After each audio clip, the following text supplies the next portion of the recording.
The day I arrived at Everlake Academy as an exchange student, I caused a campus-wide sensation. I was the only human. Every other student was a spirit. Everywhere I went, my spirit classmates would sneak glances at me. Some came up to introduce themselves, some asked for my autograph, some secretly poked me, and some asked me in hushed, conspiratorial tones, "Is it true that you humans cook and eat leviathans for fun? And that you can't even fit one in a single pot?" I stammered. Well, not really." "So how many meals does one last?" he asked, his interest piqued. I tried to think, but before I could say I'd never eaten one, the student was snatched away and thoroughly thrashed by a very tardy Leviathan classmate. What a lively school. My homeroom teacher was a beautiful woman, a bluebird spirit. Before we entered the classroom, she asked me sheepishly, "You're the first living human I've ever seen. Could I get a picture with you?" "Sure," I said. After our photo, the teacher led me into the classroom to introduce myself. "Hi everyone, my name is Lily," I said, writing my name on the board. I didn't know what else to say, so I just did my best to smile. The class erupted in thunderous applause. The teacher told everyone to get along with me, and I walked back to my seat with my head down. The students at Everlake Academy were the best and brightest from across the spirit realm. The air was thick with their power, a heavy, dark pressure. And all of them were staring at me. But weren't they all famous for skipping class? Why was everyone here today? Don't tell me they all came just to see me, I thought. Honestly, it was a little overwhelming. I scanned the classroom and finally found a suitable spot, a seat in the corner where only one person was sitting. A 5-meter radius around him was completely empty. He looked like an outcast. More importantly, this outcast classmate hadn't even looked up at me. He was focused on the book in his hands, looking like a model student. He was dressed in black with a ribbon tied around his forehead and sat perfectly straight. His profile was striking. Though his face was expressionless and his eyes held a fierce, hostile energy, his skin was like pale jade. He had handsome features, a sharp jawline, and a pair of jet black eyes that seemed frosted over, devoid of any emotion. "Excuse me," I said.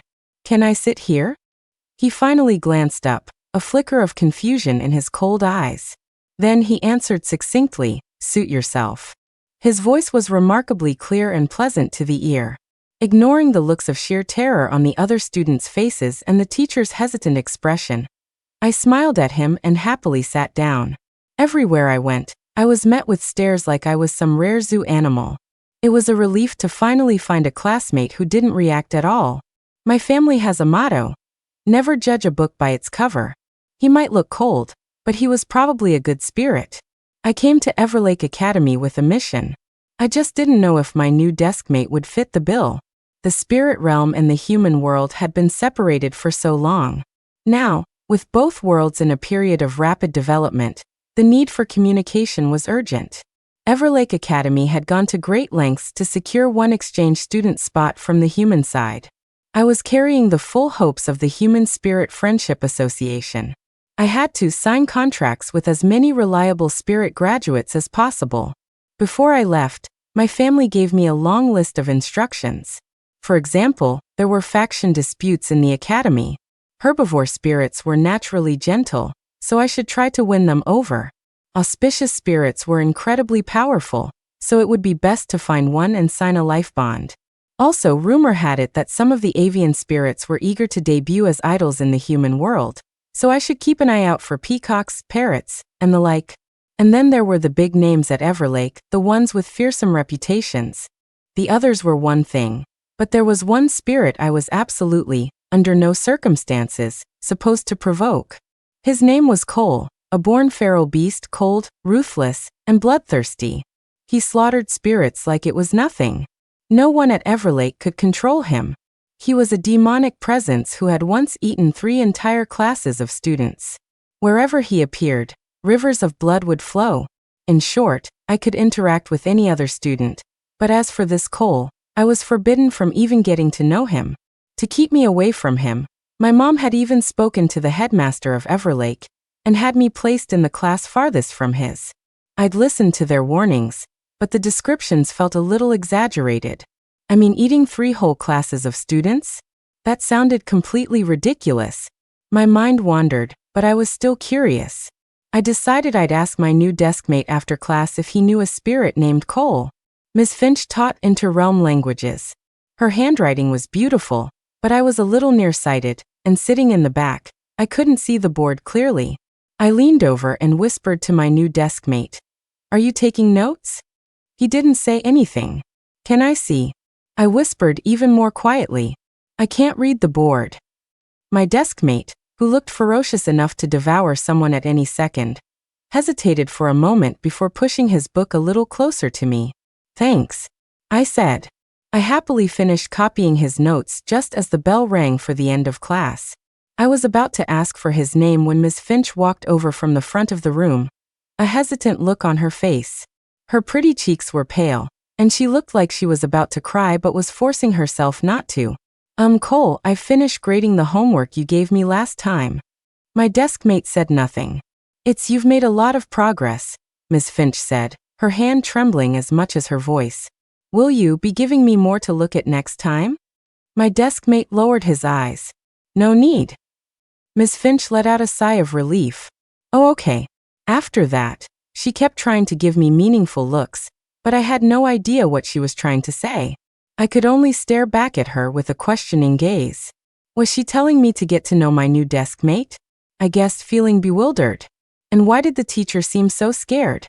It was just grading homework, right? But my new deskmate's last name was also Cole. Maybe he really did know the Cole. I decided to try and lighten the tense atmosphere. I smiled at my new deskmate. "Hi, what's your name?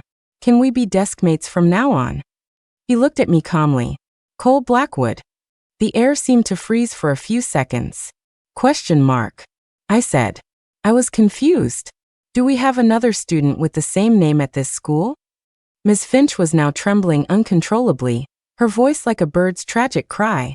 "No, we only have one." She couldn't finish, but I knew what the last two words were. Cole Blackwood. It finally clicked. So my new deskmate was the infamous feral beast Cole, who left a trail of bodies wherever he went. I blinked slowly. Wow. I've always been a bit slow on the uptake, my reactions half a beat behind everyone else's. My family used to sigh and say that if I were ever sold off by someone, I probably wouldn't even start to feel scared until after I was rescued. But I don't think I've ever been truly scared of anything. My emotions are sluggish. When I don't know what to say, my mind just fills with random thoughts. Like right now. Cole didn't look anything like I'd imagined. My family had described him as having a monstrous face, fangs, 3 heads and 6 arms, a ferocious demon. But he was actually quite good looking. I looked down at the neat, clean handwriting in the notebook in his hands. And his handwriting was nice too. Not like the savage brute they made him out to be. After mulling it over, I finally realized what was wrong. "Are you a student in this class? Didn't my mom have me transferred to the class farthest away from him?" He looked even more confused now. His brow furrowed slightly, and even his perpetually cold, fierce expression wavered a little. After a few seconds of silence, Cole said, "No." Then he added, "I'm auditing." What was going on? Wasn't he a top-tier feral beast who reveled in killing spirits and eating people? Why was he not only auditing a class and taking notes, but also voluntarily doing homework for the teacher to grade?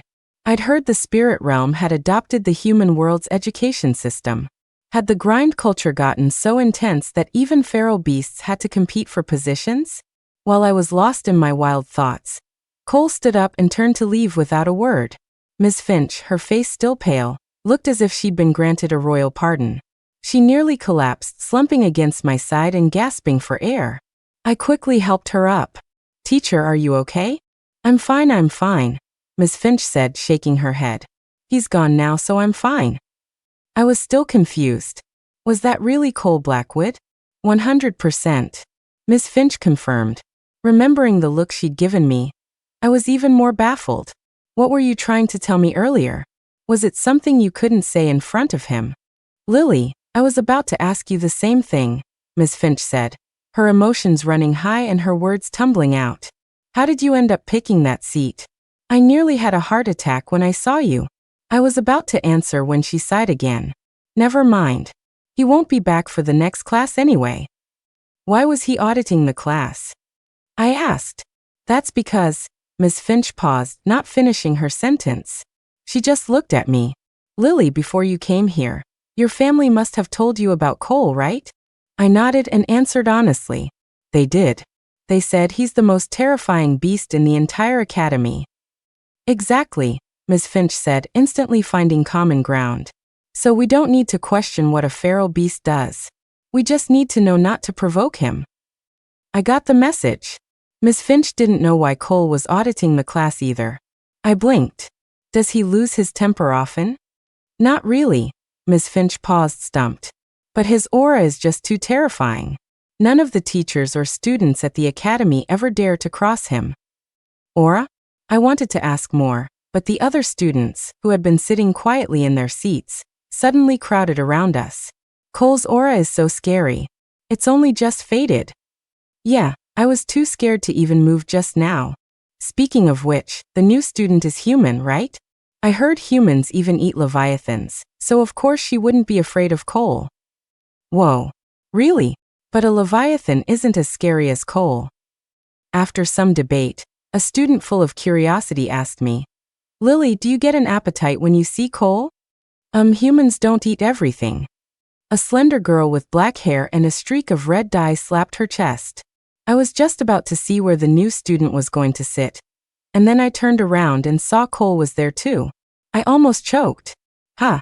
Was it really that dramatic? That's just how cranes are. Another student, a white-haired boy with bright blue eyes, said with a cheerful laugh. He enthusiastically explained. Their necks are so long that if they don't take a full breath, they can suffocate. He leaned in closer to me. New student, I heard you're here to recruit for jobs. What do you think of someone like me? Can I sign a pact with you? Spirits faced a lot of restrictions in the human world. They were only allowed to enter if they had a work contract. Signing a life bond, however, granted them rights and freedoms almost equal to those of a human. A human lifetime is very short compared to a spirit's. A life bond only tied a spirit down for a few decades, but the benefits could last for hundreds or even thousands of years. As a result, almost every spirit desperately coveted this pact. But this was supposed to be a secret my family kept. How did they all know? Are you wondering how I know? The white-haired boy said with a grin. Leo told me. Get out of here. Another girl, this one with a horn on her head, shoved the boy's head aside. You totally overheard Leo's sleep talking. And what makes you think you're sincere about a life bond? Last time you were bragging about wanting a human for a mount. With that, the horned girl leaned in, flashed me a toothy smile, and said in a voice as soft as water, Lily, my dear, I am the eldest princess of the Pegasus clan. If you sign a pact with me, I can be your mount. The white-haired boy, embarrassed and angry, shot back. I was just delirious from the full moon when I said that. Celeste, there's a line you know? It still wouldn't be your turn, you tricky wolf. Another boy with rainbow-colored hair pushed his way in. Lily, I'm from the Koi clan. We Koi are known for our friendly nature, so would you consider? The classroom devolved into a chaotic argument. Overwhelmed, I could only look to Ms. Finch for help. Ms. Finch said, Everyone, please stop arguing. It had no effect. Ms. Finch tried again. Everyone, don't scare the new student. Nothing happened. Ms. Finch cleared her throat. Ahem, everyone, quiet down. No one paid her any attention. Ms. Finch and I just stared at each other. She had no choice but to pull me aside and explain in a whisper. Lily, this class was actually just reassembled. I don't know many of the students, and they don't listen to me. I didn't understand. Reassembled? Well, Ms. Finch said with an awkward smile.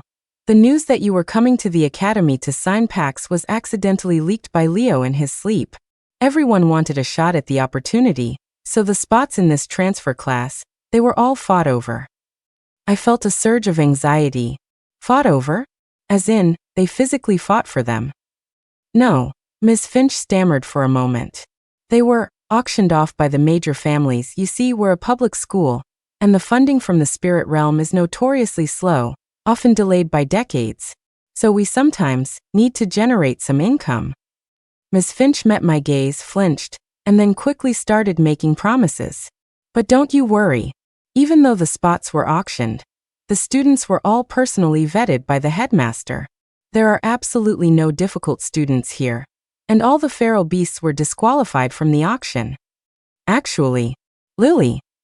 Before I could finish, a somewhat familiar voice came from the doorway. The entire noisy classroom fell silent, as if frozen in ice. Standing in the doorway was a tall, elegant young man. Dressed in black with a ribbon on his forehead, he exuded a cold, solitary aura. His eyes were like a landscape of frost and snow, carrying a bone-chillingly fierce energy. Cole, who had just left, was back. His dark eyes were fixed on me, as if he was trying to find the right words. A moment later, his clear voice rang out. "Someone's looking for you." Beside me, Miss Finch started trembling again. The white wolf's cheerful smile froze on his face. The crane student carefully tucked in her neck. The horned girl's horn went limp. Everyone was silent as a cicada in winter. But only one thought crossed my mind. He remembered my name. "Oh," I said, and naturally started walking toward him.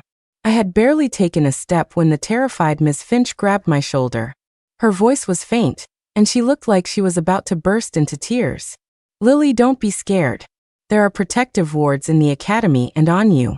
He shouldn't be able to hurt you." I was about to say I wasn't scared when I saw Cole turn and walk out of the classroom. I could only give Miss Finch a quick smile and hurry after him. Cole didn't leave as I expected.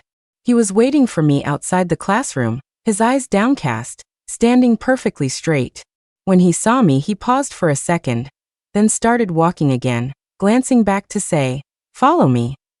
I quickened my pace to catch up, walking beside him. "Hey, Cole," I said, turning to him. Cole glanced at me. He was so handsome. His jawline was sharp, giving him a stern but striking look.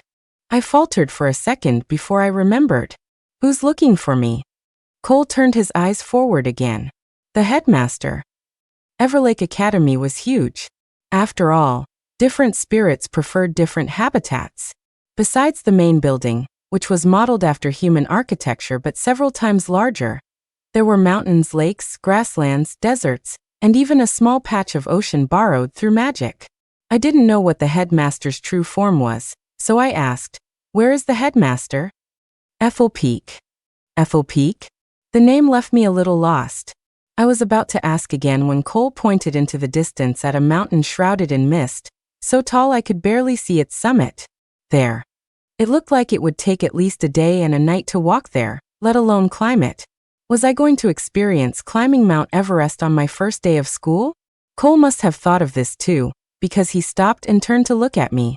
I could just barely read a hint of hesitation in his eyes. Then he pursed his lips and said, as if to himself, "You're human." I nodded. "I am." He glanced at Everlake, then back at me, and we stood there at an impasse. Seeing his blank expression, I took the initiative. "It's probably not easy for me to get up there, is it?" It was obviously going to be very difficult. After a few seconds of silence, Cole said, "I'll go get Miss Finch." With that, he turned to leave. The image of Miss Finch's terrified face at the sight of Cole flashed through my mind. Without thinking, I reached out and grabbed his wrist. Hey, strange. The moment my skin touched his, I felt a mysterious, warm power that was incredibly comforting. But I didn't have time to dwell on the feeling. I just looked at him earnestly. "Can't you take me up?" He looked like he wanted to say something, but his dark eyes were fixated on my hand holding his, a hint of bewilderment in them.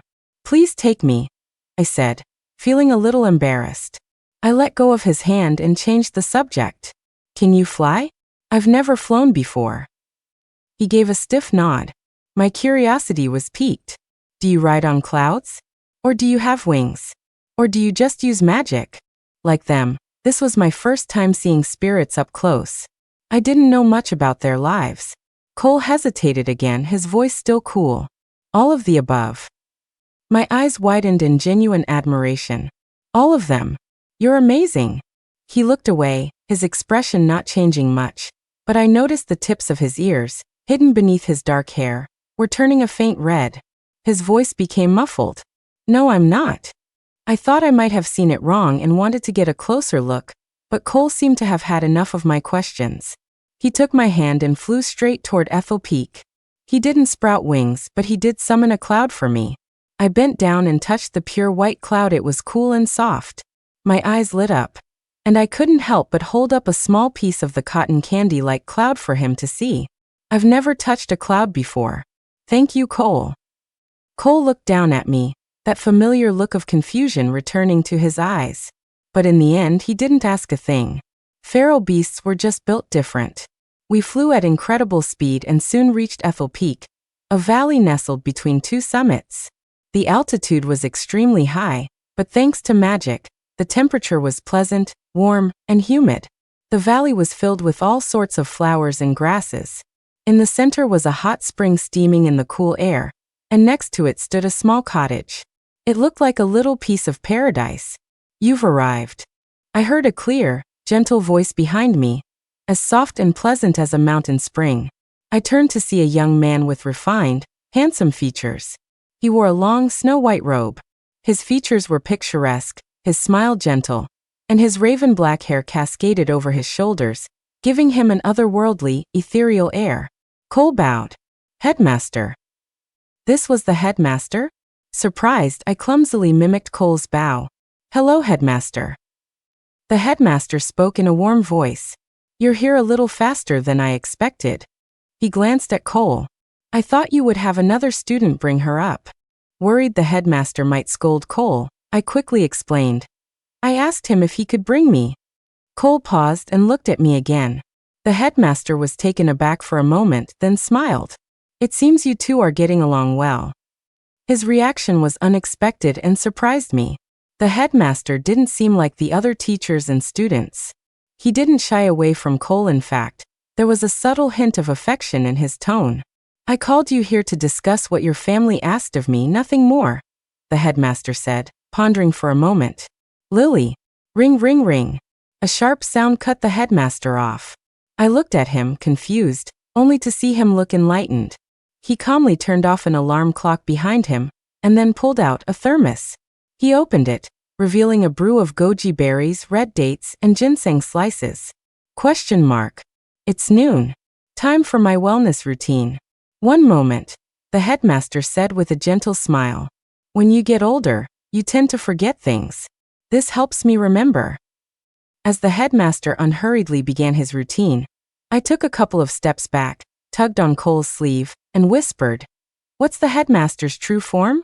Is it okay to ask? Cole was silent for a few seconds. A celestial snow lotus. That made sense. I wasn't surprised, but the scene before me still felt a bit bizarre. Then why is it so warm here? Is the headmaster afraid of the cold? Cole was silent for even longer this time. Finally, he said, he learned it in the human world. Greenhouse cultivation. ? I thought I must have misheard, but the headmaster had already finished his wellness drink and was beckoning me over. Come in, Lily. Let's talk in the greenhouse. Cole, thank you again for your help today. I was still processing. Talk where? Cole answered quickly this time. The greenhouse. I looked up at the small cottage, at a loss for words, but followed the headmaster inside. Cole didn't come in this time, but the door was left open. I glanced back and saw he had wandered off to another part of the valley. Lily, are you not afraid of Cole? The headmaster's thoughtful voice came from behind me. I paused, then turned around and said honestly, I don't think he's scary. The headmaster looked surprised. Now that I didn't expect. Well, you're not afraid of him either, are you? I'm different, the headmaster said with a smile. I'm a plant. Cole doesn't eat plants. Fair enough. You're here to sign a life bond, which means you'll be interacting with all sorts of spirits. But this is still the spirit realm, and it's not entirely safe. The headmaster smoothly changed the subject. I was already thinking of assigning a student to protect you. I thought Cole would be a good fit, and since you're not afraid of him, how about we choose him? I hesitated. Oh, would that be okay? It wasn't that I was afraid Cole would hurt me. I just felt that he was a hard-working student, and making him spend his time protecting me would hold him back. What's not okay about it? The headmaster said matter-of-factly. Are you worried Cole will refuse? He won't. I was confused. Why not? Cole may look fierce, But he's actually very good-natured, the headmaster praised. And the feral energy he emits is wonderfully effective at repelling pests. That's why I have him take a walk around here every day at noon. He's much better than any insecticide. So when the headmaster said, "Thank you for your help," he meant having Cole walk around as a pest repellent? As I was trying to wrap my head around this, the headmaster sighed. "Lily, you know your situation. You're entering your awakening period, and the seal within you won't hold for much longer, will it?" I fell silent. The exchange students sent to the spirit realm were all chosen from the younger generation of special families, possessing either unique bloodlines or special abilities. The reason I got this spot was because of a seal inside me. There was a sword sealed within my body. It had been there since I was born. As I grew, the sword's power grew with me, constantly leaking out. If I couldn't control it, I could hurt others. I wasn't sure I could control the sword, which was why I had to come to the spirit realm to find a spirit for a pact. I needed their power to help me control the seal, a process that would last my entire life, meaning this spirit would have to stay with me always. A gentle, stable, and loyal auspicious spirit whose power was protective and soothing. That was the profile my family had set for me. Your family repeatedly warned me to keep you away from Cole, the headmaster mused.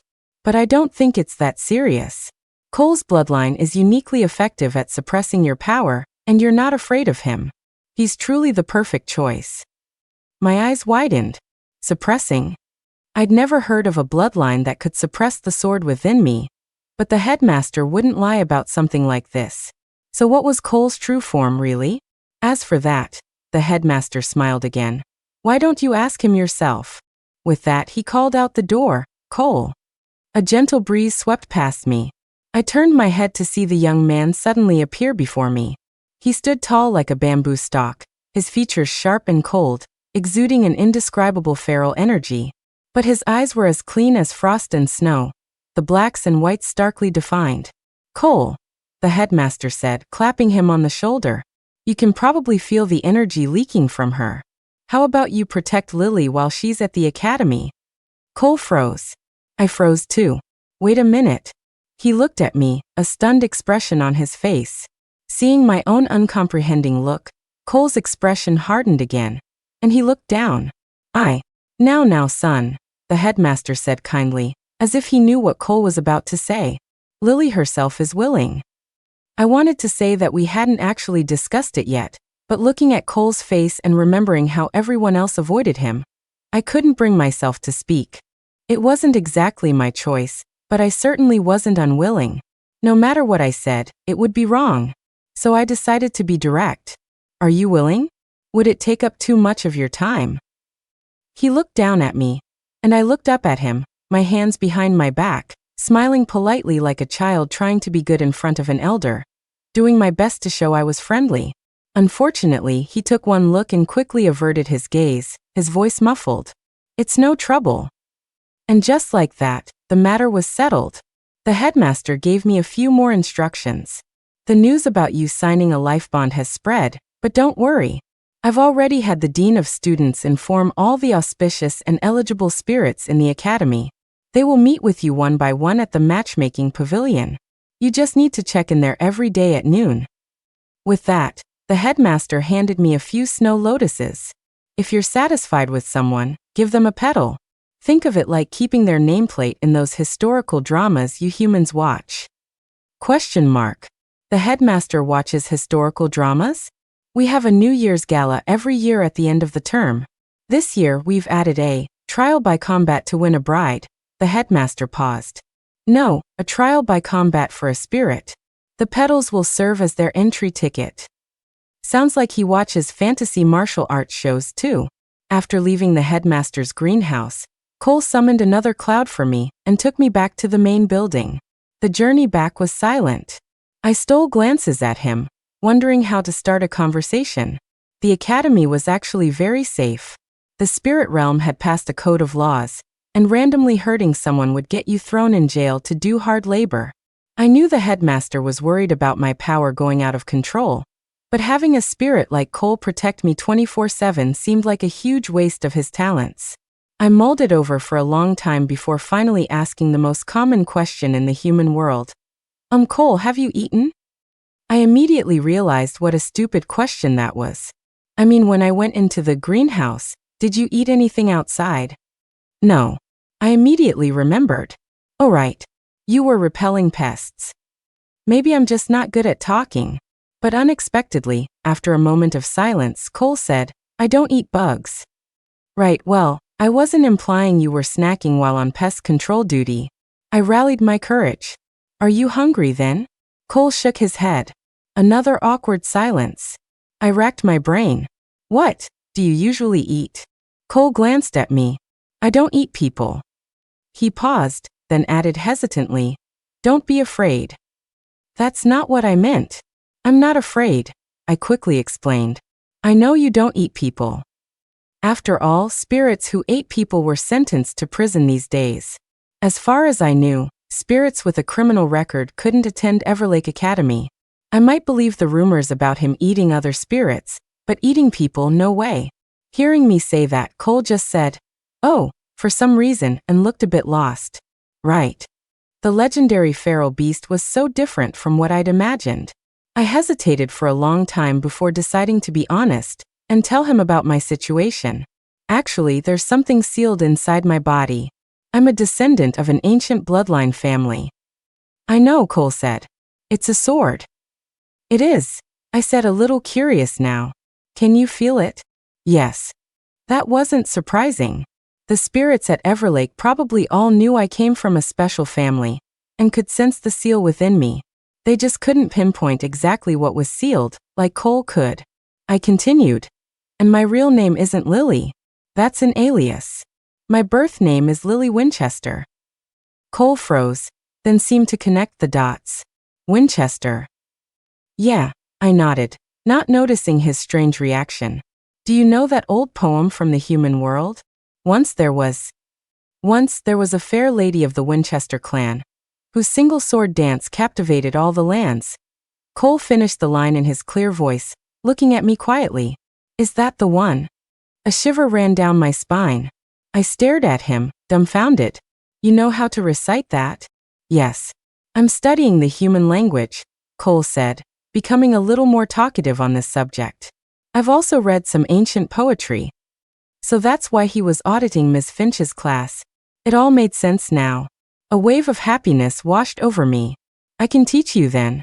As repayment for protecting me. We had reached the entrance of the main building. It was lunchtime, so there were few students around, but every single spirit who saw Cole was struck with terror and immediately turned and fled. A few saw me and seemed to hesitate, but they didn't dare approach. Soon it was just the two of us. We were like two pebbles against the tide, surrounded by an empty space, a silent ocean. Cole looked down.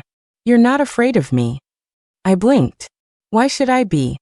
The aura they talked about was probably some kind of dominance from his bloodline that affected other spirits. But I was human, I couldn't feel it at all. All I could see was that he looked fierce but was actually very easy to talk to. He would show me his notes, let me ride on a cloud, help the headmaster with pest control, and agree to protect me without hesitation. Even by human standards, Cole was a good person. That's why I didn't understand. Why would my family tell me to stay away from him? With my mom's insight and my dad's foresight, they would never believe those bizarre rumors, let alone describe him as some fanged, monstrous beast. My true form, do you want to know? Cole asked softly after a long silence, pulling me from my thoughts. My spirits lifted. Is that okay? Cole nodded and slowly untied the ribbon on his forehead. My gaze fell on a strange marking on his forehead, the tattoo of a massive, ink-black beast, majestic and imposing. It held a blood-red jewel in its mouth, exuding an indescribable, ferocious energy. A Qilin. I whispered. Cole hesitated for a moment, then nodded. I could barely speak. Then you're an auspicious spirit? The rumors were completely off the mark. My father was a black Qilin. He was abducted and taken to the underworld as a child, and had to feed on malevolent energy to survive, which caused him to mutate, Cole explained. So like him, I unconsciously absorbed some of that same feral energy. The 6 realms were mostly at peace now. I'd heard the underworld was also starting to establish schools, though they hadn't sent any exchange students yet. But it was probably the least developed realm, with terrible conditions. The story was incredible, but hearing it made my heart ache for him.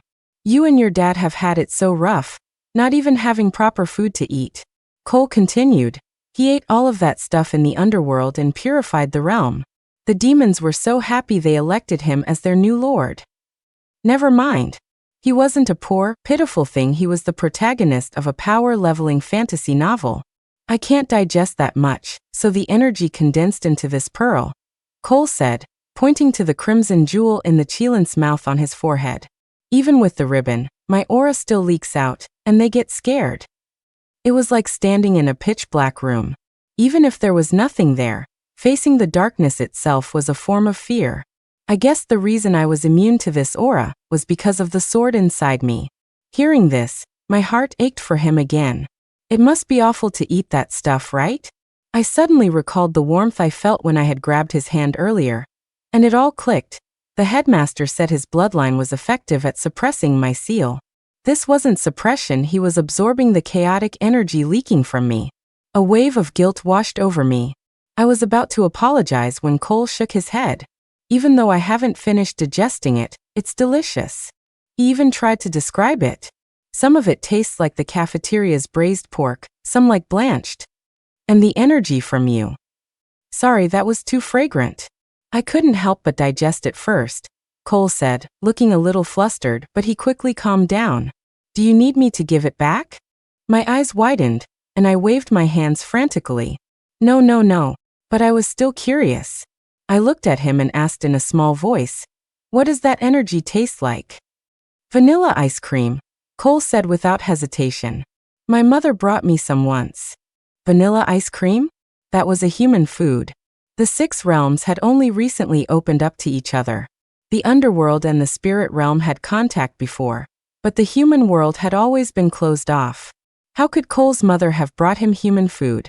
I was confused. Is your mother human? But even a human couldn't just travel freely between the human and spirit realms, right? No, Cole shook his head. She's an ordinary spirit. An ordinary spirit? Cole nodded, perfectly calm. She's an iron eater. I think you might have a slight misunderstanding of the word ordinary. Iron eaters, also known as giant pandas, were national treasures.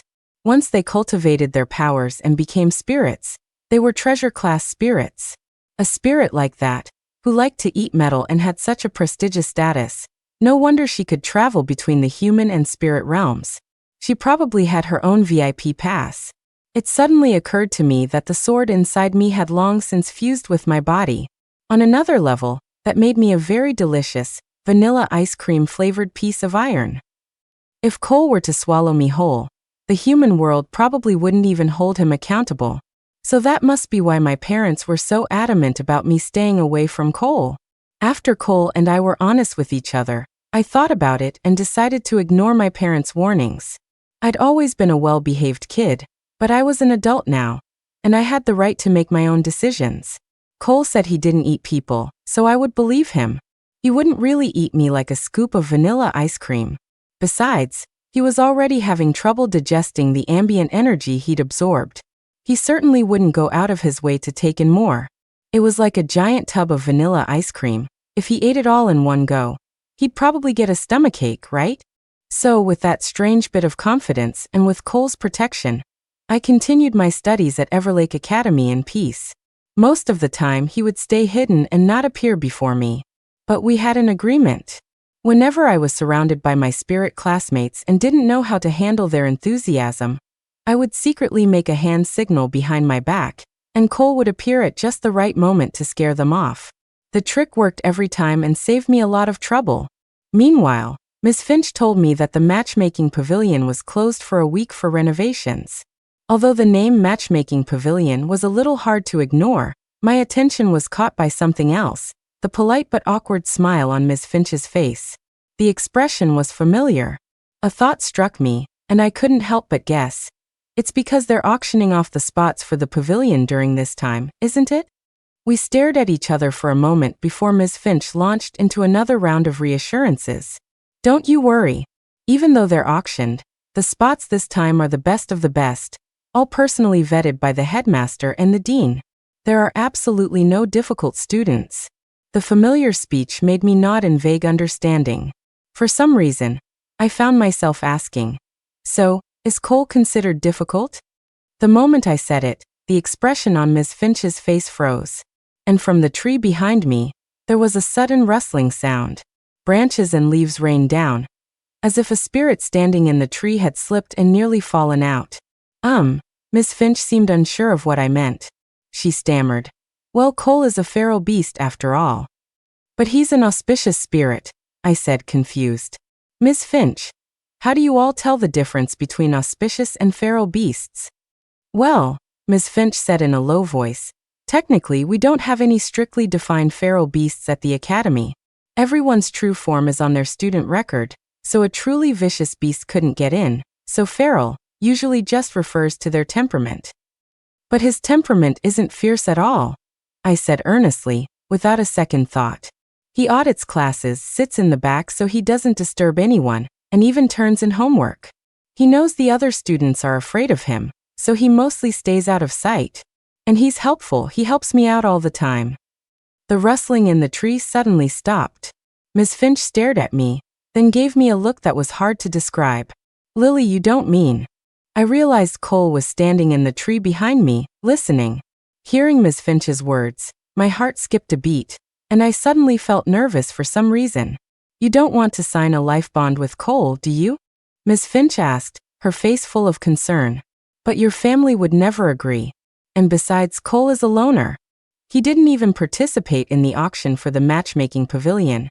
He probably has no interest in going to the human world." I was silent for a few seconds. I wasn't thinking that. "I know, Miss Finch. I actually wish I wasn't afraid of him. A teacher should treat all students equally." Miss Finch sighed, looking a little dejected. "But I can't help it. Cole is a Chelan after all. For us ordinary little spirits, fear is an instinct. We're lucky if we don't end up kneeling in his presence." "But," Miss Finch's tone shifted, "it's strange, Lily. Is it because of your bloodline? When Cole stands next to you, his aura doesn't seem as terrifying." Maybe I help him with his digestion?" Question mark. You know, since I'm the vanilla ice cream appetizer. Gets the appetite going. After my talk with Ms. Finch, Cole and I went to get something to eat. He looked at me as if he wanted to say something, but seemed conflicted. Finally, he managed to get out, "I didn't mean to eavesdrop." I smiled. "I know. You don't have to." Cole's voice was still cool and pleasant. "Speak up for me like that."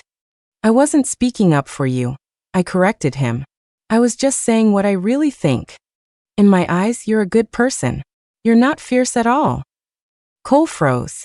The tall, straight-backed young man stood as stiff as a statue, his expression as cold as water. The iciness in his eyes seemed to intensify, but a faint blush creeping up from the base of his ears betrayed his true feelings. He pressed his lips together, his voice dropping to a soft murmur. "You're a good person, too." I looked at the gentle, moon-like glow in his eyes and, for some reason, thought of what Ms. Finch had said about him not participating in the auction. My mood suddenly dipped. "So what if he's good? You still don't want to sign a pact with me?" The thought had barely crossed my mind before I startled myself. How could I think that? Whatever Cole chose to do was his own business. I couldn't just assume that because most of the other students wanted to sign a pact with me, he had to as well. That was so narcissistic. I gave myself a harsh mental scolding and began to seriously prepare for the Sunday meeting at the matchmaking pavilion. The so-called matchmaking pavilion was actually a small gazebo in the middle of a lake, surrounded by a lush grove of cypress trees, making it very secluded. I didn't know who I would be meeting first, but it was probably an auspicious spirit. Maybe I should prepare a small gift to show my friendliness. That sentiment lasted right up until the second I saw the student. "Yo!" The cheerful-looking boy's handsome face lit up with surprise. "Lily, haven't seen you since that first day."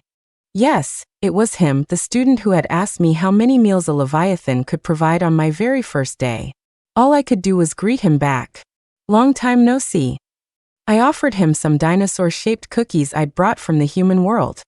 He stared at the cookie in my hand for a long moment. Is this a dragon? I was completely baffled. It's a cookie. Lily, I'm genuinely curious, he said, his tone suddenly serious. I heard you humans used to eat dragon marrow and phoenix liver. Is that true? It's probably just a rumor. I'm a descendant of dragons and phoenixes.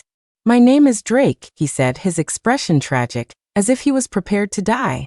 If I sign a pact with you, will you eat both my marrow and my liver? That sounded so violent. I won't. I really won't, I said. That's great. Drake's expression changed in a flash, and he became cheerful again. I can secretly cut off a piece of the Leviathan for you to try. I heard that once, a human named Zhuangzi ate a whole Leviathan by himself. You've probably never tasted it, so I can give you a fresh sample. He's so big he'll never notice. I had no idea where he heard that, but I had a feeling his grade in human history was probably not very good. Everlake Academy was a high-level institution where students learned about the development of the spirit realm, human-spirit relations, how spirits could survive in the human world, and inter-realm politics.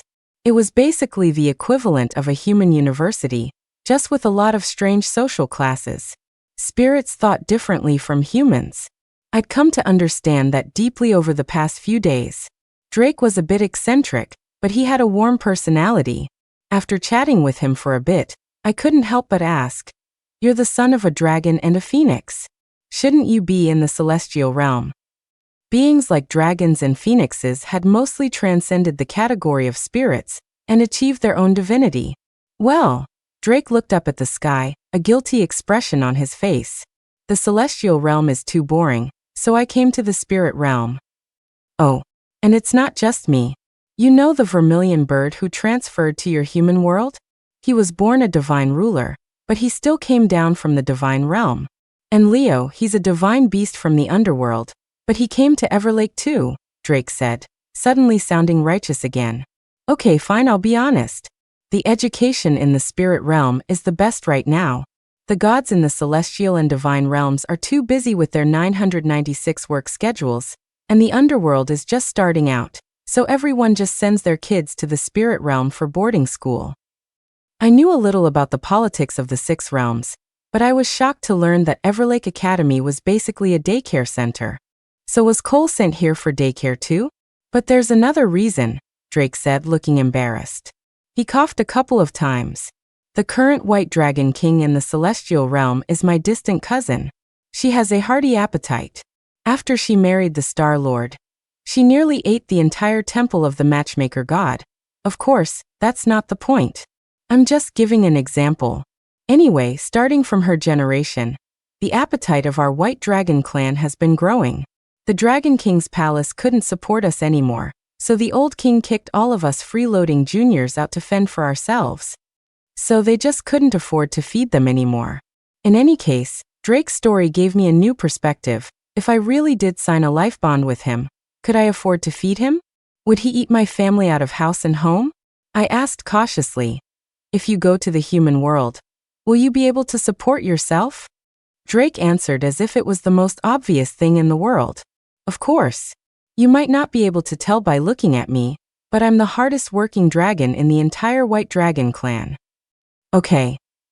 So I gave him a petal from the celestial snow lotus. Thinking about it, Drake wasn't a bad choice.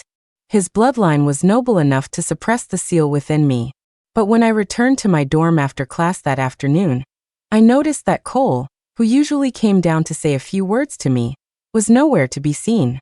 I found it strange and called out into the empty space, "Cole?" Only then did the tall, elegant young man land beside me. He stood with his lips pressed tightly together. The jet black ribbon on his forehead made his skin look as pale as jade, and even seemed to lessen some of his fierce energy.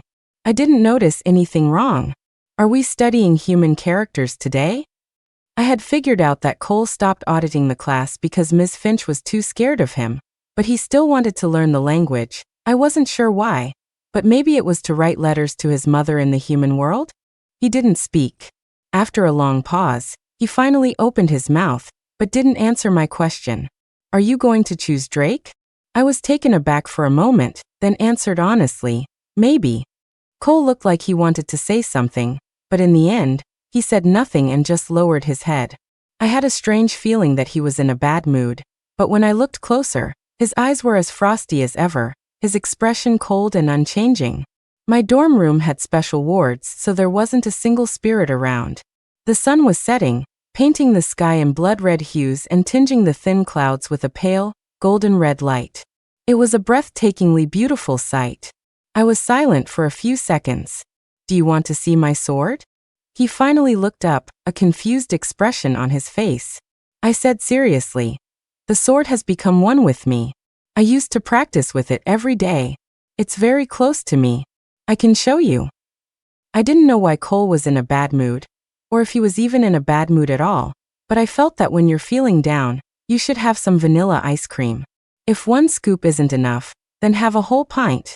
He stared at me, a dazed look in his eyes. The frost in them seemed to melt a little in the beautiful sunset. I focused, held my breath, and summoned the sword from within me. In an instant, a fierce wind swept through, blowing the flowers and leaves from the trees in a beautiful, snow-like flurry. I gripped the hilt and, just as I had done thousands of times before, began my practice.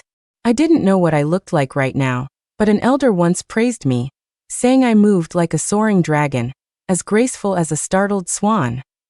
I probably didn't look too bad.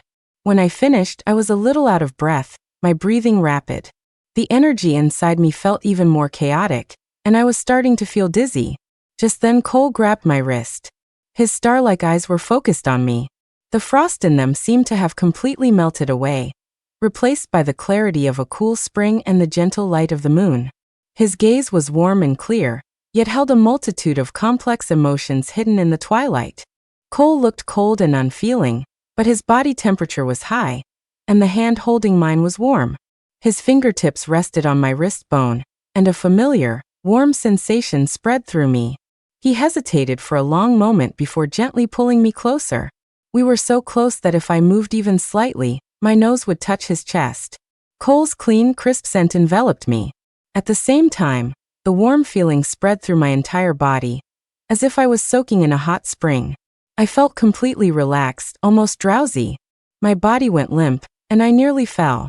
So this was the power of a Black Cheelance bloodline? It was utterly addictive. Aside from the first day at the matchmaking pavilion when only Drake showed up, the place was always packed with an endless stream of spirits.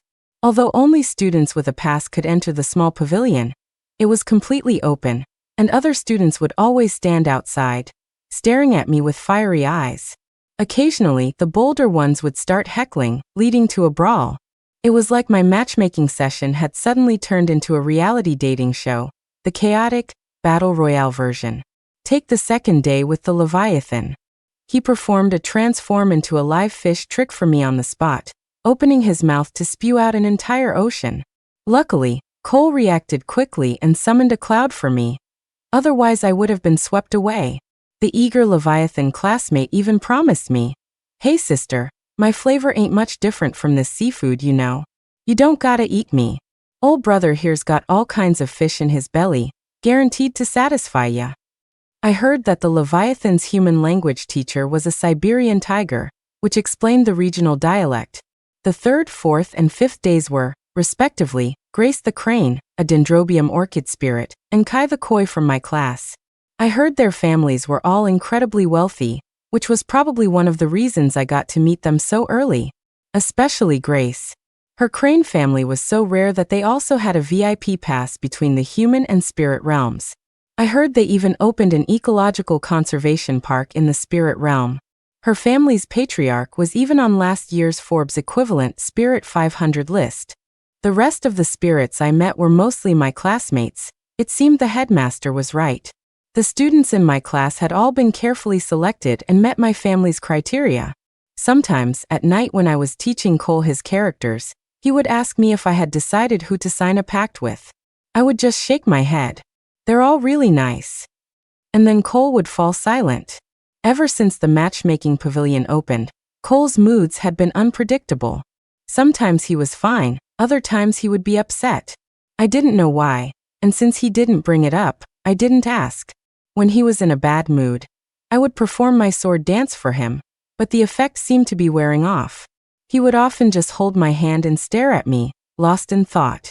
One night, I woke up with a start from a dream. As I stepped out of my dorm, I saw Cole sitting quietly in a nearby tree. One leg was bent, the other stretched out. The ribbon on his forehead had come loose, and the Qilin tattoo made him look devastatingly handsome. The crimson pearl in the Qilin's mouth had lost its usual ferocious color, and now glowed with a bewitching radiance. Cole's eyes were slightly downcast, probably lost in thought. His expression was different from his usual stern coldness. It was relaxed and languid, with a strange flush at the corners of his eyes. I wondered what he was doing here and called out, "Cole." Cole jerked as if suddenly woken from a trance. He looked up, and the moment he saw me, he froze, then quickly looked away. He jumped down from the tree, his body tense, his lips pressed tightly together. "Lily." I blinked. His reaction was a bit strange, but I didn't think much of it. "What are you doing here?" "Couldn't sleep," Cole said in a low voice. "It's quiet here." I instantly related. "Did you have a dream too?" Cole's body went rigid. He looked up at me, his eyes wide, a look of near panic on his face. I said, confused. "I just had a dream, but I can't remember what it was about. Probably a nightmare." Cole's tense body relaxed slightly. He tied his ribbon back on, his voice so soft I could barely hear it. "It wasn't a nightmare." "Oh, a good dream then," I replied. "That's nice." His voice was muffled. "Not really?" Question mark. I thought for a moment. How can a good dream not be good? If I had a good dream and woke up, I'd definitely go back to sleep and try to continue it. Continue it? Cole repeated the words, dazed. A moment later, a conspicuous blush spread to his ears. I nodded. Yeah. The heat crept up his cheeks. Cole suddenly seemed to realize something, covered his face with one hand, and looked visibly conflicted. "I'm going back." After talking with Cole, the unease from my forgotten nightmare seemed to fade. I smiled at him, my eyes crinkling. "Good night. Sweet dreams."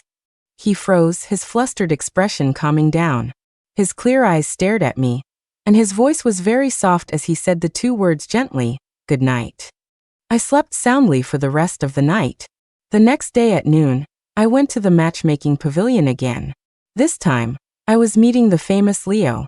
Leo was handsome, looking like a teenager of 16 or 17. He had a very steady personality, but he was expressionless and didn't talk much. We sat in silence at the pavilion for 5 minutes before Leo suddenly spoke. "Don't worry. I won't read your mind, and I won't go around gossiping." I wasn't really worried. I just felt like he was younger than me, and I didn't know how to start a conversation. Leo's expression suddenly changed. "I'm 200 years old. I'm not little. That was an accident. Sometimes I don't want to listen, but I can still hear." Okay. Leo said stiffly. "If you take me to the human world, I can help you discern good from evil and protect you." We were still talking when the gossiping students nearby couldn't hold back anymore. "Hey Leo, stop pretending. We all heard you sleep-talking last night about wanting to ride the merry-go-round in the human world." "Yeah, Lily, you have to be careful. He doesn't usually gossip, but his sleep-talking is wild. Last time he spilled Drake's big secret about wanting to steal food from the cafeteria." Furious, Leo retorted. "If you say one more word, I'll expose you all." "Go ahead, expose us. There are so many spirits here. Who knows whose thoughts you're hearing?" "Exactly. The only secret in my head is that I want to form a pact with Lily, and that's just a normal spirit thing. Everyone understands." "You don't just want to form a pact," Leo said, his face red with anger. "There's something indecent in here." Question mark. Indecent? While I was still confused, Leo started reciting what he heard. "Lily so fragrant, so cute, want to hug." The entire place fell silent. The surrounding spirits looked at each other. Who was that? Whoa, now that you mention it, Lily really is. She's so cute. Wanting to hug her is normal, right? What's so indecent about that? Leo, you've still got 400 years until you're an adult, right? No wonder you can't handle this. Wait, so Leo's species reaches adulthood at 600? There's more that only adults should hear. Leo burst out, triggered by the mention of his age. In the dream, Lily so beautiful, want to. He must have heard something shocking, because before he could finish, a sudden gust of wind blew him straight into the lake. He thrashed for a moment, but then a beam of light appeared out of nowhere and sealed his mouth shut. The once quiet matchmaking pavilion erupted in cheerful laughter. Ha ha ha! Is that the underworld's parental control ward for underage spirits? I'm literally dying of laughter. Leo, just give it up. Come back in 400 years for the juicy stuff. Ha ha ha ha ha ha ha. You've been forcibly logged off. Leo tried to speak, but nothing came out. He could only struggle frantically. MMPH. But seriously, the protection ward is just a beam of light. Where did that wind come from? A few spirits voiced their confusion, but their questions were drowned out by the laughter of the others. That afternoon, I was teaching Cole his characters as usual, but for some reason he was unusually distracted and even made several mistakes. I asked, puzzled, Cole, what's wrong? Nothing, Cole said, looking at me like he wanted to say something but couldn't. After a moment, he suddenly brought it up. Today with Leo. Those words, Cole said, looking down. Weren't they disgusting? Not at all, I said after thinking about it. The spirit realm is different from the human world. Everyone here is very passionate and open without any bad intentions. Besides, even if someone wanted to hug me, it was just a thought. I haven't had any spirits actually hug. I stopped mid-sentence. I looked at Cole, and he looked at me. Come to think of it, Cole had a dream last night. To him, I smelled fragrant, like vanilla ice cream, and while he had never hugged me, the times he was closest to me, we were only a step away from an embrace. Could it have been Cole's thoughts? I was about to ask him when Cole shot up from his seat and vanished before my eyes. No matter how many times I called his name, he didn't reappear. Was this his version of burying his head in the sand? I found it a little funny, but I managed to hold back my laughter.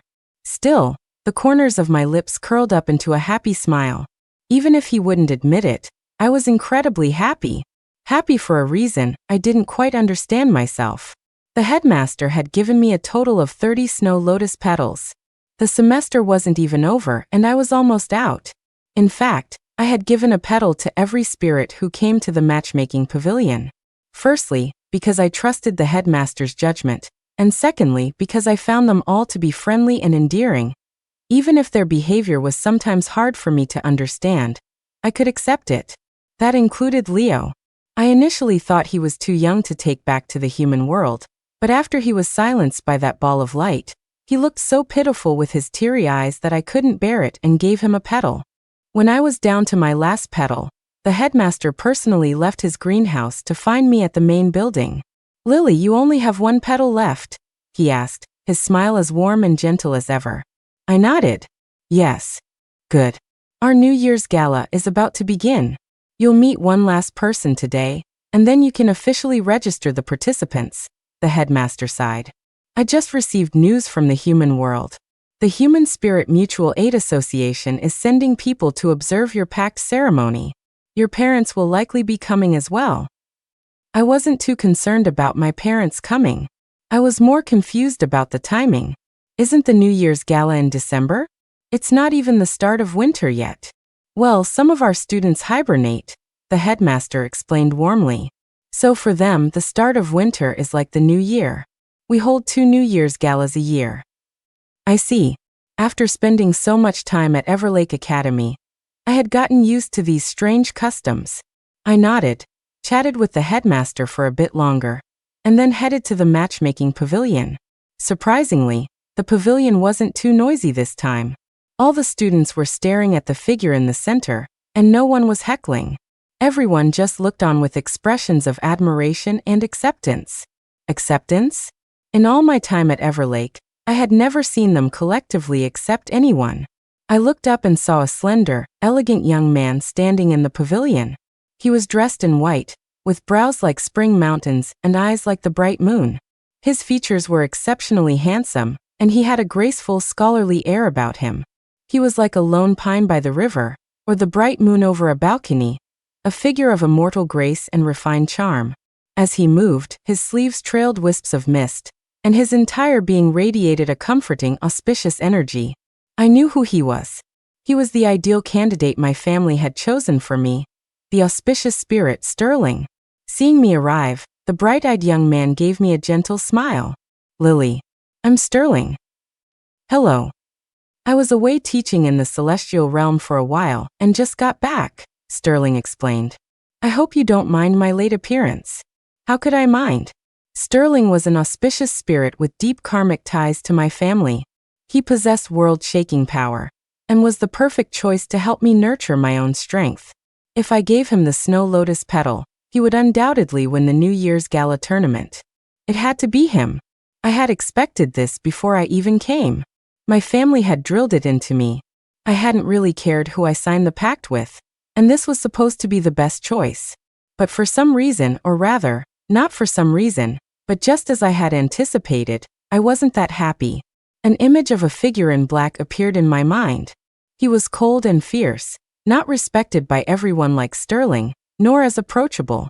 But I think I struggled with my thoughts, but in the end I just lowered my head, feeling utterly dejected. Cole didn't want to go to the human world, and had no interest in forming a pact with me. In fact, after I finished teaching him all the characters, he had started to disappear more and more. It was obvious my feelings were one-sided. So be it. Maybe in the future, once I could control my power, I could occasionally come to the spirit realm to see him. With that thought, I handed my last snow lotus petal to Sterling. This is for you. Sterling looked surprised for a moment, but he quickly regained his composure and accepted the petal.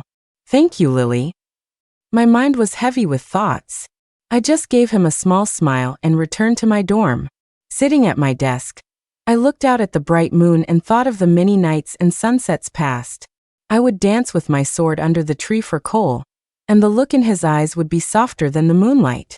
When he held my hand, my heart would beat uncontrollably faster. But I hadn't seen him in days. When I asked the headmaster, he just said that Cole had taken a leave of absence to take care of something. I didn't know what it was, only that a few nights ago, I had felt a warm sensation in my body and woken up to find that all the leaking energy had disappeared. It was probably a protective measure Cole had put in place before he left, to prevent my power from going haywire. What was he thinking that night, as he stood by my bed, absorbing all that chaotic energy? Eating so much at once, would he feel sick? Could he even digest it all?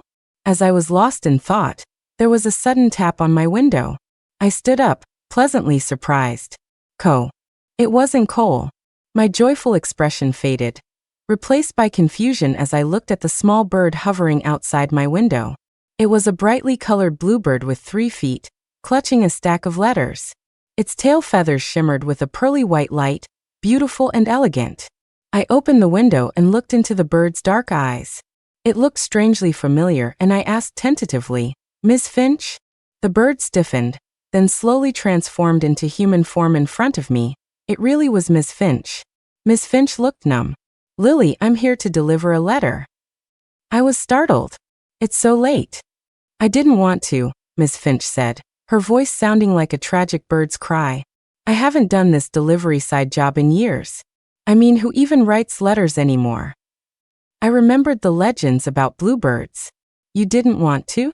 Delivering letters is a bluebird's instinct," Miss Finch said, seeming to calm down a bit. She sighed. "When the emotions in a letter are strong enough, they just naturally attract me. But I haven't felt such strong emotions in years, so I was woken up from my sleep." I was completely baffled. "Who is this letter from?" "I don't know. I only know the feelings are for you. But when I got there, only these letters were left," Miss Finch explained, yawning sleepily. "Good thing the celestial realm and the spirit realm are connected now, otherwise the trip would have been a hassle." "A letter from the celestial realm?" I was still clueless, but seeing Miss Finch's exhausted, overworked expression, I pushed my confusion aside and said guiltily, "You should go get some rest." "It's fine. Delivering the letters is actually good for me," Miss Finch said, a little embarrassed as she yawned again. "Delivering letters is my calling, but I really haven't done it in so long that my cultivation speed has slowed down. I didn't expect one delivery to boost my power so much. At this rate, I hope I get to do it a few more times. After seeing Ms. Finch off, I heard her mutter, "Just not at night next time." I chuckled and opened the envelope. It was a stack of papers filled with writing. They could hardly be called letters, as there was no signature and no coherent message. There were only fragmented phrases, repeated over and over. I froze. The handwriting on the white paper was incredibly familiar. Every word and every phrase was. Once, there was a fair lady of the Winchester clan, whose single sword dance captivated all the lands. Then there were pages filled with Lily, Lily Winchester. And finally just Lily. Lily, Lily, Lily, Lily. The handwriting was elegant, beautiful, tender, and chaotic. It was as if countless times, the young man had started to write something else, but his hand had unconsciously formed this name instead. He must have written the name Lily thousands of times. The winter solstice New Year's gala arrived as scheduled. Cole still hadn't returned. I now knew he was on business in the celestial realm, and wanted to ask Sterling, who had just returned from there, about him. But Sterling had also disappeared after that day, and no one knew where either of them had gone. I asked the headmaster, who just chuckled and said he had approved their leave requests. I went to look at the leave slips. Cole had written business as his reason for absence, while Sterling had written, doing a good deed for a good spirit. I had no idea why the headmaster would approve such reasons.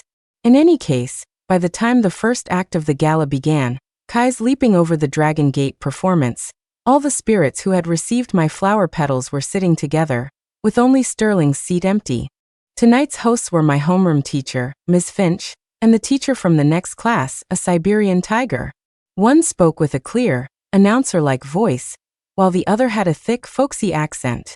In a strange way, it was a harmonious combination. The trial by spirit was up next. I was distracted when I noticed a commotion in the petal section, next to me. I looked over and saw that Sterling had returned. He still looked as dashing and graceful as ever. Seeing me look his way, he gave me a frank smile. I felt that smile was a bit meaningful, but before I could figure out why, the area around me suddenly fell silent, and a familiar scent wafted over me. Lily. A day without seeing him felt like 3 autumns. I felt like it had been a very, very long time since I last saw him. My brain froze for a few seconds as I stared at the young man before me. He looked different today. His clothes were no longer solid black, the cuffs were embroidered with silver chelan patterns, and the ribbon on his forehead had the same design, shimmering in the dim light. It made him look even more handsome, with an indescribable air of composed dignity. His usual fierce aura had faded significantly. I couldn't put my finger on what had changed, but I felt he had gained a sort of kingly, restrained power. I wanted to say so many things, but in the end, I just took his hand and asked in a small voice, "Where did you go? I really missed you." Cole seemed to freeze, and then a familiar blush crept up the back of his neck. I tightened my grip on his hand, about to speak, when I heard a cough from the stage. I looked up and saw the Siberian tiger teacher, and Ms. Finch frantically trying to give me signals. The headmaster was coughing awkwardly. Next to them stood a group of humans, including a couple with stern expressions who were glaring at Cole, my parents. Well. Ms. Finch tried to smooth things over. These are the judges from the Human Spirit Mutual Aid Association. Let's give them a warm round of applause. I blinked, just now remembering that my parents were supposed to be here today. But I didn't let go of his hand. I just held it tighter and gave them a smile. My parents, the headmaster, Ms. Finch, Cole asked softly, "Are those your parents?" I whispered back, "Yes. They'll probably choose Sterling, but it's okay. A pact isn't a marriage. I can still be with you." I couldn't finish the sentence, feeling an unfamiliar heat rise in my cheeks. But I thought about it and knew I had to tell Cole how I felt. I gathered my courage. "Cole, Once again, I was cut off. Cole carefully took out 3 snow lotus flowers from his clothes, lifted his dark eyes to mine, and said, "With these, am I qualified to sign a life bond with you?" He paused, looking even more nervous. "Are you willing? Next, let's invite the contestants holding snow lotus petals to the stage." Ms. Finch was still dutifully announcing the next part of the program, But no one from the petals section next to me stood up, including Sterling. They were all looking at Cole and me with warm expressions. Finally, Drake couldn't help but heckle. Hey, how could she not be willing? She gave you all the petals. Get up there. Yeah, the Leviathan waved. Get up there. Look at the little lady next to ya, she's so excited. Remember what you promised, Celeste the Pegasus chimed in. My big tent on the underworld plains, and that giant barbecue. We're just playing matchmaker here, the White Wolf said with a grin and a shrug. Lily, aren't you touched? Oh please, Grace the Crane rolled her eyes. You just overheard Leo sleep talking again, and found out Lily was all about Cole, right? Kai the Koi nodded enthusiastically. And Cole did say he'd find you a mount in the underworld. The White Wolf exclaimed, Hey, did you guys not get anything out of it? This whole thing started with Leo. I didn't hear anything, Leo said, his face straight as he tried to defend himself. They were the ones who kept asking me who you wanted to choose. I can't control what I dream about. I'm not one to ruin a good romance, Sterling said, his refined smile replaced with a teasing one. Cole, my part of the deal is done. You can relax now. They continued to bicker, but not like before, when they would shy away from Cole. I had noticed this change for a while. Maybe it was as Ms. Finch said, that I had melted away Cole's fierce aura. Or maybe they had just gotten used to him appearing by my side. Or perhaps it was because Cole was actively trying to fit in. But I never expected this.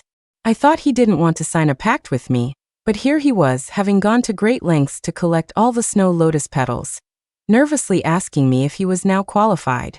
I felt a prickling in my nose, but I nodded firmly. Yes. Of course I was willing. I was more than willing. I didn't want to force him, but the heart doesn't lie. The fact that I wanted to choose him was a secret I couldn't keep from Leo, or from any of the spirits who had received the petals. After I nodded, Cole's eyes lit up. He stood up, looking a little stiff, nodded to everyone, and then, holding the 3 snow lotuses, he slowly walked onto the stage and stood silently beside the headmaster. Well, I'll be. Just you? The Siberian tiger teacher asked, having waited for a while without seeing a second spirit. What's the deal? Did the little lady give you all her flowers? Cole hesitated, probably not wanting to lie, and looked cautiously at my parents. All right, my dad said, his face stern for a long moment before he finally sighed. Since it's just you, there's no need for a competition. You and Lily can sign the life bond. My mom nodded as well. He looks decent enough. Doesn't seem like he'd actually eat iron. You better not bully our Lily in the future. I had been prepared to argue with my parents, but this was not the reaction I expected. Question mark. What was going on? How did everything resolve itself without me doing anything?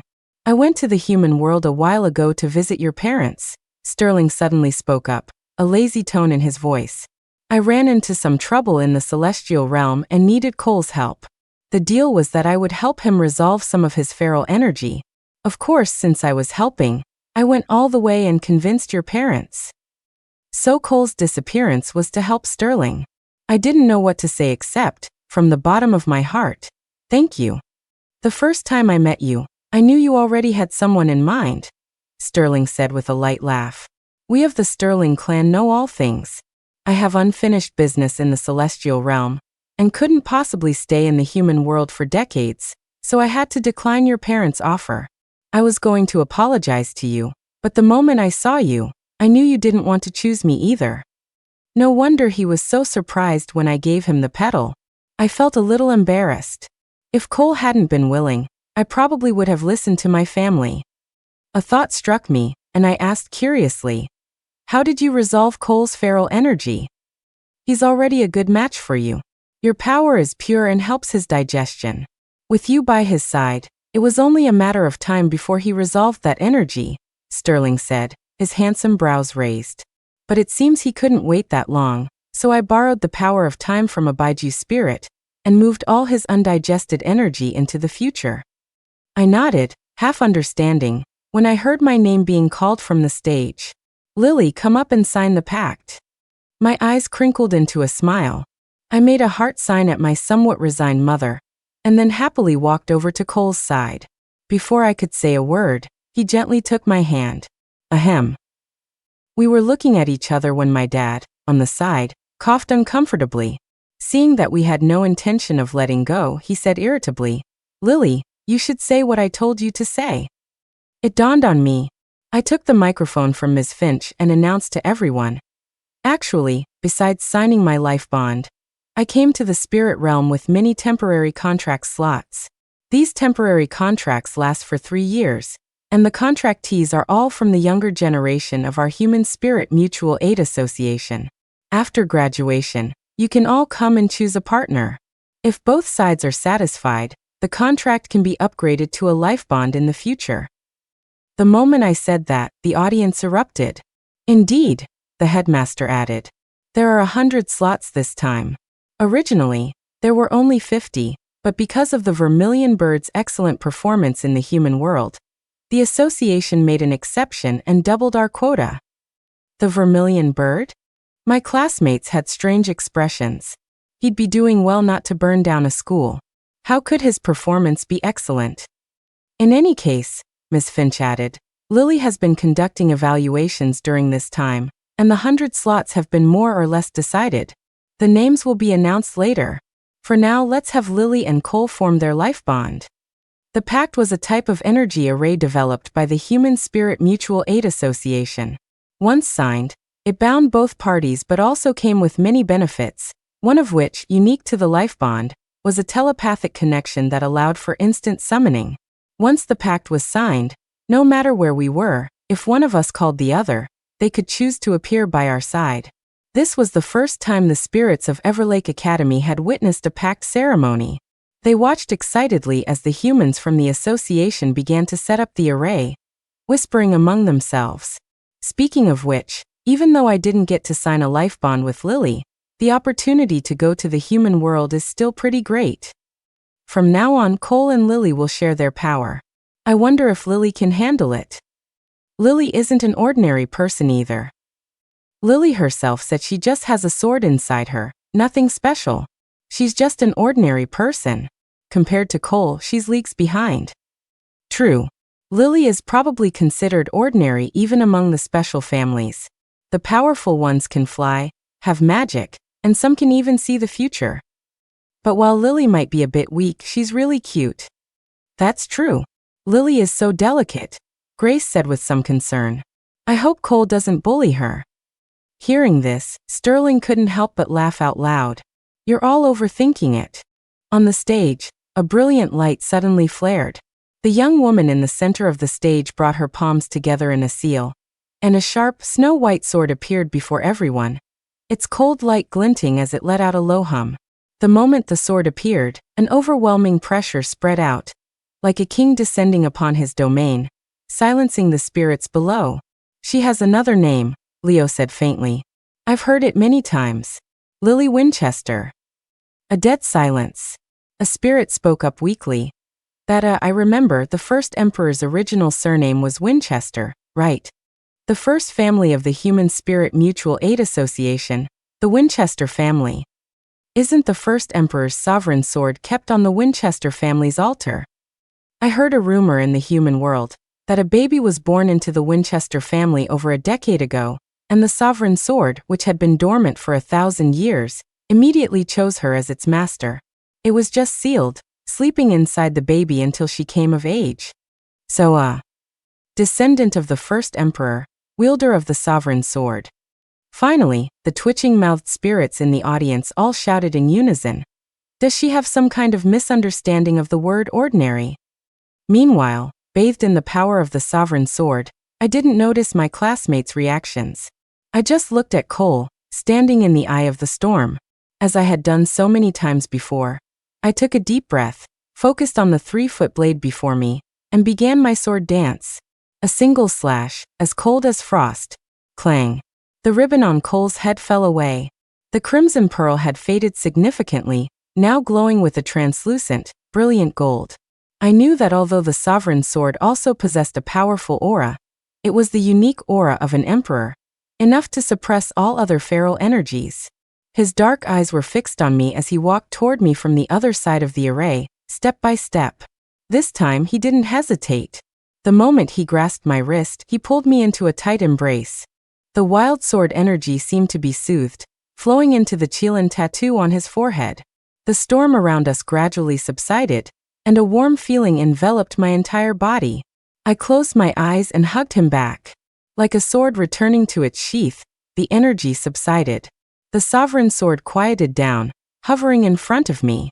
It even seemed to have a spirit of its own, gently tapping the tattoo on Cole's forehead, looking quite pleased with the Qilin that had absorbed its excess power. It circled the Qilin contentedly before transforming into a small sword-shaped rune and settling on my forehead. If I was the sword, Cole was my sheath. Cole, I murmured into his chest, will you always like vanilla ice cream? He froze for a second, then said without hesitation, I will always like you. He lowered his voice. Lily, I like you so much. Not because of the aura, not because of the power, not because of vanilla ice cream, and not because of the headmaster's instructions. Perhaps it was from the very first time they met, when the girl sat next to him and gave him a bright smile. In that moment, his heart had skipped a beat, an irresistible feeling. He had never seen such a bright and dazzling light. Cole, I said after a few seconds of silence, actually Miss Finch delivered a letter to me once. I saw the poem you wrote on the paper. Cole instantly stiffened, looking completely lost, his face turning red enough to catch fire. I like you so much too, I said, standing on my tiptoes to plant a solemn kiss on his forehead. I want to be with you forever. The quiet audience suddenly erupted in a huge roar of cheers and laughter. We stood on the stage, the area around us empty, with only each other in the center of the array. But this time, we were no longer two pebbles against the tide. We had become part of the ocean. No way, don't even think about it. Leo heard your thoughts and got muted again. We turned to see Leo, his face straight, with a ball of light hovering over his mouth. He looked completely defeated. MMPH. I couldn't help but laugh. I turned and saw that Cole was smiling too. He was smiling earnestly and happily, like the first thaw of spring, the breaking of ice on a river, the return of green grass, and the renewal of all things. A new year had come. This was the spirit's first new year, and it was the first new year we spent together. Happy New Year, Cole. Happy New Year, Lily. The end.